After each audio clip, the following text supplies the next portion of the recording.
सहारनपुर के रहने वाले पंजाब के पूर्व डीजीपी मोहम्मद मुस्तफ़ा के बेटे अकील अख्तर की मौत के मामले में एक नया मोड़ आ गया है। हरियाणा की पंचकुला पुलिस ने पूर्व डीजीपी के खिलाफ बेटे की हत्या और साजिश का केस दर्ज किया है। डीजीपी मुस्तफ़ा के अलावा उनकी पत्नी, बेटी और बहू के खिलाफ भी हत्या की साजिश में शामिल होने का केस दर्ज किया गया है। अकील अख्तर की 16 अक्टूबर की देर रात पंचकुला में मौत हो गई थी। परिवार ने बताया था कि दवाइयों की ओवरडोज की वजह से मौत हुई है।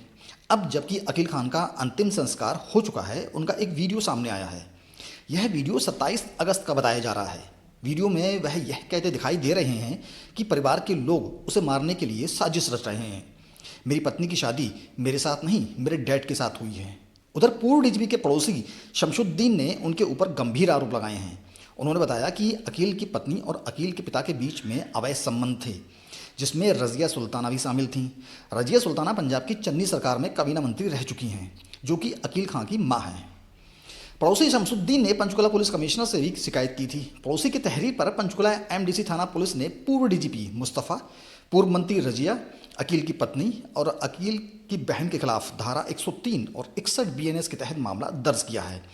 अब ज़रा गौर करते हैं कि अकील ने अपनी वाइफ, अपने डैड, अपनी मदर और अपनी सिस्टर के बारे में क्या क्या कहा है।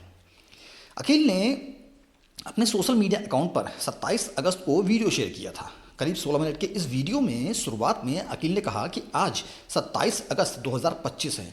मैं अपने रिकॉर्ड के लिए यह वीडियो शूट कर रहा हूँ। मैंने 1.5 साल पहले अपने डैड और वाइफ का अफेयर डिस्कवर किया था।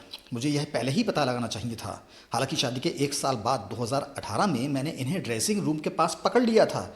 उस समय भाग गया था। इसके बाद उसने मेरे को डिटेन कराया लीगली। मैं बहुत मेंटली प्रेशर में हूँ। मेरे को लगता है कि आज फिर झूठा केस करेंगे। एक बार यह ऑलरेडी ट्राई कर चुके हैं। एक मामले में इन्होंने झूठा पर्चा कर दिया। उस वक्त एसएचओ और कमिश्नर ने कहा था कि पर्चा मत करो, टिक नहीं पाएगा। मेरी माँ और मेरी बहन मेरे डैड के कमरे में बैठकर बातें कर रही थी कि इसका कुछ इंतज़ाम करो। पंचकुला में इनकी चल नहीं पा रही है क्योंकि यहाँ की पुलिस इनके अंडर में नहीं आती। वह बात कर रहे थे कि चुनाव जीतने के बाद इसका फैसला करेंगे। मुझे कहते थे कि तेरा करैक्टर मैं इस्टेब्लिश कर दूंगा। वीडियो में अकील ने अपनी बहन पर भी गंभीर आरोप लगाए हैं।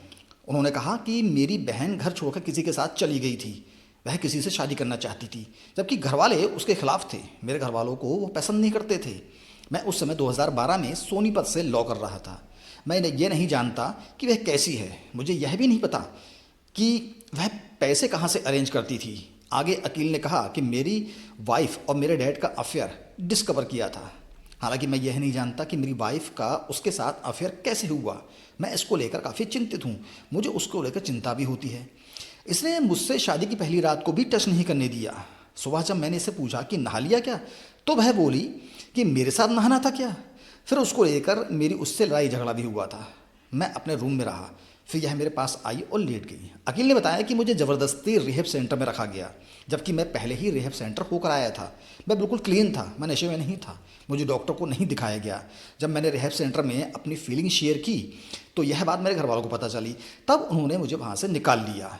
2-3 महीनों बाद जून में घर वालों ने आरोप लगाया कि तुम्हारे गैंगस्टर के साथ संबंध हैं, जबकि मैं उस समय अपनी पढ़ाई कर रहा था।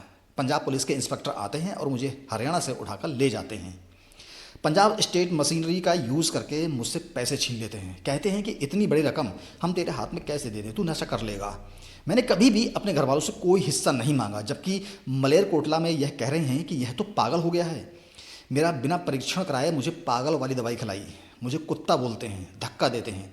मेरे पास इसके वीडियो भी हैं। मुझे डराते हैं कि यदि तूने कुछ किया तो हम तेरे पर रेप केस लगा देंगे। आपको बता दें कि 16 अक्टूबर की रात करीब 9 बजे पंचकुला में अकील की मौत हो गई थी। पुलिस को दिए बयान में परिवार के सदस्यों ने बताया कि अकील ने जुमा वाले दिन किसी दवाई की ओवरडोज ले ली थी, जिसकी वजह से उसकी मौत हो गई थी। परिवार के लोगों को वह बेहोशी की हालत में मिला। इसके बाद उसे उपचार के लिए सेक्टर 6 स्थित नागरिक अस्पताल ले जाया गया। यहाँ अकील को मृत घोषित कर दिया गया। शव का पोस्टमार्टम पंचकुला सेक्टर 6 में स्थित सरकारी अस्पताल में किया गया। अकील की बॉडी को उसके परिवार वाले यूपी के सहारनपुर ले गए। यहाँ उसे दफनाया गया। पूर्व डीजीपी मोहम्मद मुस्तफ़ा मूल रूप से यूपी के सहारनपुर जिले के हरदा गांव के रहने वाले हैं। अकील का एक बेटा और एक बेटी है। वह वर्तमान में हाई कोर्ट में प्रैक्टिस करते थे। अकील के इस वीडियो ने यह तो साफ कर दिया है कि उसकी मौत स्वाभाविक तरीके से नहीं हुई है, ज़रूर उसकी हत्या की गई है।